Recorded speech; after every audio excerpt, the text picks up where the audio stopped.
జగన్మోహన్ రెడ్డి ముఖ్యమంత్రిగా ఉన్న సమయంలో సీఎం క్యాంప్ ఆఫీస్లో వాడినటువంటి ఫర్నిచర్ విషయంలో ఈరోజు వైసీపీ ప్రభుత్వానికైతే ఒక లేఖ రాసింది. ఆ లేఖలో స్పష్టంగా ఆ ఫర్నిచర్ను తీసుకువెళ్ళాలి అంటూ వారు ఆ లేఖలో పొందుపరిచినటువంటి నేపథ్యంలో ఇప్పుడు ఆంధ్రప్రదేశ్ ప్రభుత్వం ఈ ఫర్నిచర్ విషయంలో ఎటువంటి నిర్ణయం తీసుకోబోతుందనేది చర్చనీయాంశంగా మారింది. ఈ నేపథ్యంలోనే ఈ అంశం మీద మనం విశ్లేషణ చేసుకునేటువంటి ప్రయత్నం అయితే చేద్దాం. ప్రస్తుతం మనతో పాటు ఉన్నారు ప్రముఖ సీనియర్ జర్నలిస్ట్ మండవ దుర్గా కుమార్ గారు. సార్తో మాట్లాడదాం. సార్ నమస్తే అండి. నమస్కారం కృష్ణ గారు, మన వీక్షకులు కూడా నమస్కారం.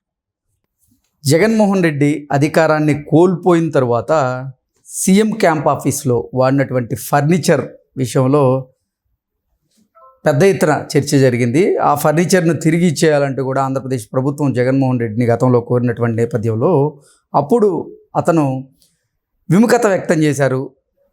ఇప్పుడేమో వైసీపీ నుంచి ప్రభుత్వానికి ఒక లేఖ రాయించారు. మీరు ఈ ఫర్నిచర్ని తీసుకువెళ్ళండి అంటూ లేళ్ల అప్పిరెడ్డి ప్రభుత్వాన్ని ఉద్దేశించి ఈరోజు లేఖ రాయడం సర్వత్రా చర్చనీయాంశంగా మారుతోంది. ఏంటి సార్ అసలు ఈ ఫర్నిచర్ వ్యవహారం ఆంధ్రప్రదేశ్లో పెను చిచ్చు రేపుతూ ఉంది ఇప్పటికి కూడా.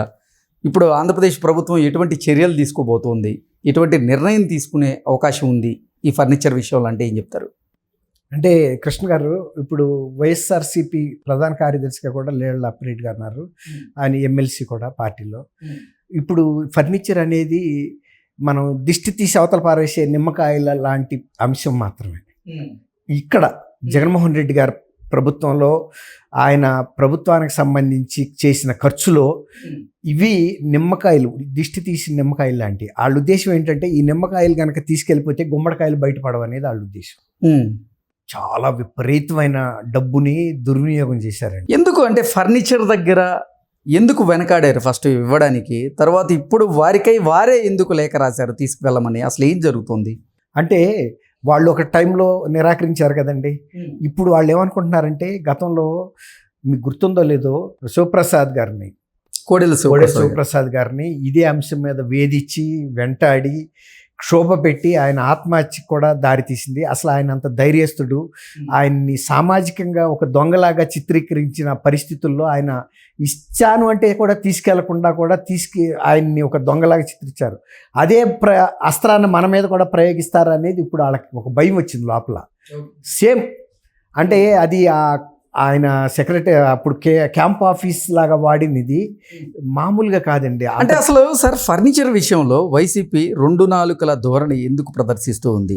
అంటే గతంలో ఏమో ఫర్నిచర్ ఇవ్వలేము, ఫర్నిచర్కి సంబంధించినటువంటి అంటే ఆ రుసుము ఎంత ఉందో చెప్పండి, మేము దాన్ని చెల్లిస్తాము, మీరు కొటేషన్ ఇవ్వండి, మేము పే చేస్తాము అంటూ కూడా గతంలో చెప్పిన వైసీపీ ఇప్పుడు మళ్ళీ మనసు ఎందుకు మార్చుకుంది? ఇప్పుడు మళ్ళీ ఆ ఫర్నిచర్ని తిరిగి ఇచ్చేందుకు ఎందుకు నిర్ణయం తీసుకుంది? అసలు ఏం జరుగుతుంది?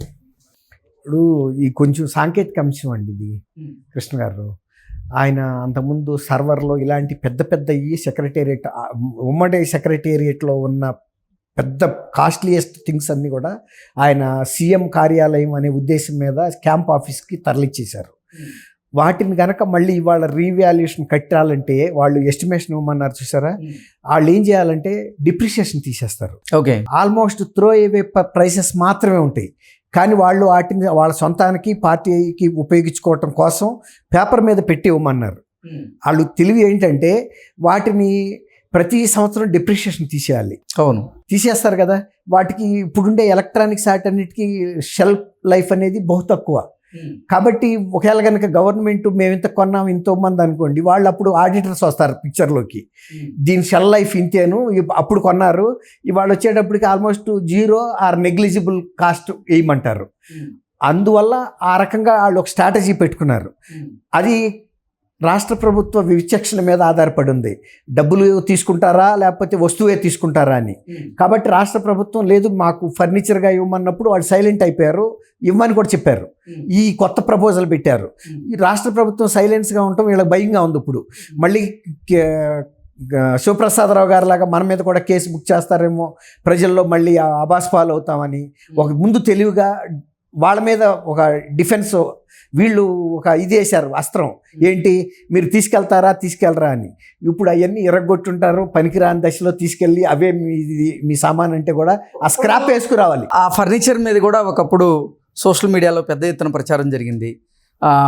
అంటే వాటికి గోల్డ్ కోటింగ్ ఉంది అనేది కూడా పెద్ద ఎత్తున సోషల్ మీడియాలో ప్రచారం జరిగినటువంటి నేపథ్యంలోనే గతంలో అవి అందుకే ఇచ్చేందుకు వైసీపీ విముఖత వ్యక్తం చేసింది. కానీ ఇప్పుడు మాత్రం ఇచ్చేందుకే ప్రయత్నం చేస్తుంది అనే వాదనలు కూడా తెర మీదకి వస్తున్నాయి. ఏంటంటే వాళ్ళకి కావాల్సిన మంచి అన్నీ తీసేసుకుంటారండి. వాళ్ళ దగ్గర ఉన్న స్క్రాప్ కూడా దీంట్లో పడేసి ఇవాళ ఆ లారీ ఖర్చులు కూడా తీసుకెళ్తే కూడా గవర్నమెంట్కి ఏం గిట్టదు, తీసుకెళ్లి స్క్రాప్ వాడికి అమ్మాల్సిందే నాకు తెలిసినంత వరకు. రెండోది ఏంటంటే ఇది కాకుండా ఆయన ప్రభుత్వానికి చెందినటువంటి ఇప్పుడు ఫెన్సింగ్ ఉంది, ఫెన్సింగ్ పీకాలి కదండి, అది ప్రభుత్వ ఖర్చుతో వేసిందే కదా 10 కోట్లతో, అవునా కదా? మరి అది కూడా రాయాలి కదా, గతంలో వేసిన ఫెన్సింగ్ని మీరు తీసుకెళ్ళిపోండి అని. ఇప్పుడు ముఖ్యమంత్రిగా లేడు కదా. అట్లాగే ప్రభుత్వం ఖర్చులతో చేసిన ఇంట్లో ఆల్టరేషన్స్, ఎక్స్ట్రా కన్స్ట్రక్షన్స్ అన్నీ కూడా తీసుకెళ్ళిపోమని చెప్పాలి కదండి, అది కూడా ప్రభుత్వ ఖర్చే. అసలు ప్రభుత్వ ఖర్చుతో తాడేపల్లి ప్యాలెస్ మీద ఎంత ఖర్చు చేశారనేది ముందు ఒక వైట్ పేపర్ అయితే గవర్నమెంట్ వేయాలండి, వాళ్ళని వదిలిపెట్టేయండి. ఒక శ్వేతపత్రం రిలీజ్ చేయాలంటారా? తెలుగుదేశం వేయాలి. వేసిన తర్వాత ఇప్పుడు ప్రజల్ని అడగాలి, ఇప్పుడు ఇవి ఇంత ఖర్చు పెట్టారు, వీటిని ప్రభుత్వం వాళ్ళ నుంచి రికవర్ చేయాలి తప్ప పీకి తెచ్చుకోవటం వలన అయ్యేం ఉపయోగపడవు. అది ఆ ప్యాలెస్కి సంబంధించిన కొలతలు వాటితో కలిపి చేశారు, పీకితే ఎందుకు పనికిరాదు. ఒకవేళ పీకాలు చేస్తే కూడా పీకాలి, స్క్రాప్ వాడికి ఎవరికైనా కాంట్రాక్టర్కి యాజ్ ఈజ్ పొజిషన్లో యాక్షన్ పెట్టేయాలి. పీక్కోవటం ఆడే, పట్టుకెళ్ళిపోవటం కూడా ఆడే. అవి ఆడ ఎట్లా యూజ్ చేసుకుంటాడు అనవసరం. గవర్నమెంట్ పీకితే మాత్రం దాన్ని ఉపయోగించలేదు. అదే ప్రైవేట్గా పీకాడు అనుకోండి, వాడు ఉపయోగించుకునే దశలో తీసుకెళ్తాడు, ఉండంతలో కొంత. ఇప్పుడు ఆటి గురించి మాట్లాడాలి. గుమ్మడికాయల్ని దాచేసి నిమ్మకాయలు చూపిస్తున్నారు వాళ్ళు, ఇదిగో నిమ్మకాయలు ఉండే మీ తీసుకెళ్ళమని. అంటే దృష్టి మరల్చడానికి ఇది. ఓకే, ఖచ్చితంగా రేపు శ్వేతపత్రం ముందు తాడేపల్లి ప్యాలెస్ మీద, ఆయన వ్యక్తిగత వీటి మీద, తర్వాత బుల్లెట్ ప్రూఫ్ బస్సులు. అంటే ఇప్పుడు అసలు చర్చ మొత్తం కూడా ఏంటంటే 2 నెలల క్రితం వైసీపీ వాళ్ళు ఈ ఫర్నిచర్ని వెనక్కి తిరిగి ఇచ్చేయమన్నప్పుడేమో కుదరదు అన్నారు, ఇప్పుడేమో వారే ఈ ఫర్నిచర్ని తీసుకువెళ్ళండి అంటూ రేఖ రాశారు. అంటే దృష్టి మరల్చడానికండి. ఇప్పుడు వాళ్ళు చేయాల్సిన ఆల్టరేషన్స్ అన్ని చేసుకున్నారండి, పనికొచ్చే ఫర్నిచర్ అంతా వాడేసుకుంటున్నారు, పనికిరాని అన్ని చెత్త తీసుకొచ్చి పెట్టి ఇదే మీద అంటారు. గవర్నమెంట్ ఏమైనా కాదనగలదా? ఆ కుర్చీలకు సంబంధించిన స్పెసిఫికేషన్స్ ఉన్నాయా? ఏం లేదు. ఆ స్క్రాప్ తీసుకెళ్తే పారేయటమే. ఇప్పుడు అక్కడ ఆయన కూల్చిన ప్రజావేదికని అమ్మితే ఎవడన్నా కొనేవాడు ఉంటాడా? ఆ స్క్రాప్ ఎంతో ఈ స్క్రాప్ కూడా అంతే. ఒకవేళ కనుక తీసుకెళ్ళటమే జరిగితే ఈ స్క్రాప్ను కూడా తీసుకెళ్ళి కూల్చేసిన ప్రజావేదిక స్క్రాప్లో కలపాలి. ఓకే, అంతేగాని దేనికి ఉపయోగం లేదు. అది ఒక ఎగ్జిబిషన్ గా పనికొస్తుంది. జగన్మోహన్ రెడ్డి గారు స్క్రాప్ చేసి ఇచ్చిన ఫర్నిచరు, కూల్చిన ప్రజావేదిక శిథిలాలు. ఓకే, అంటే జగన్మోహన్ రెడ్డి ముఖ్యమంత్రిగా ఉన్న సమయంలో సీఎం క్యాంప్ ఆఫీస్ లో వాడినటువంటి ఫర్నిచర్ ఇదే అని చూపించడానికి ప్రభుత్వ సంస్థల్లో పని ఓకే ఉండదండి.